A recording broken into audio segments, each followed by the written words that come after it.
Welcome to the Banker Lamp. Please enjoy the video. In this video, I will show how to make pancakes on a griddle. Preheat your griddle to 375 degrees F, whisk dry and wet ingredients separately, then combine gently. Use a measuring cup to pour 1/3 cup batter for uniform pancakes.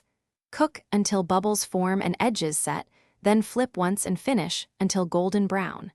Rest pancakes briefly before serving to lock in fluffiness and steam. Make a batter that stays light and flavorful by measuring ingredients and not overworking the mix. Whisk dry components, beat eggs with milk and melted butter, then fold wet into dry until combined with some lumps remaining. Resting the batter 1/4 of an hour hydrates the flour and improves rise. If batter seems thick, add a tablespoon of milk at a time until you reach a pourable consistency for consistent pancakes on the griddle. Quick recommendation: if you like making pancakes in batches, grab some leak-proof containers to store and transport leftovers easily and without mess.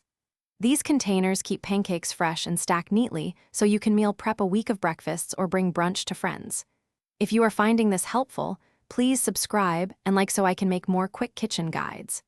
Check the description for the link and other deals. Now let's get back to the video. Cook pancakes efficiently by using a 1/3 cup scoop to pour batter and spacing pancakes 2 inches apart. Wait for bubbles to burst and the edges to look set before flipping once, which preserves a tender interior. Use medium heat and adjust to avoid burning while achieving a golden crust. Transfer cooked pancakes to a 200 degrees F oven to keep warm while you finish the batch and serve everything hot and fluffy. Thanks for watching. If this was helpful, leave a like and consider subscribing. See you next time.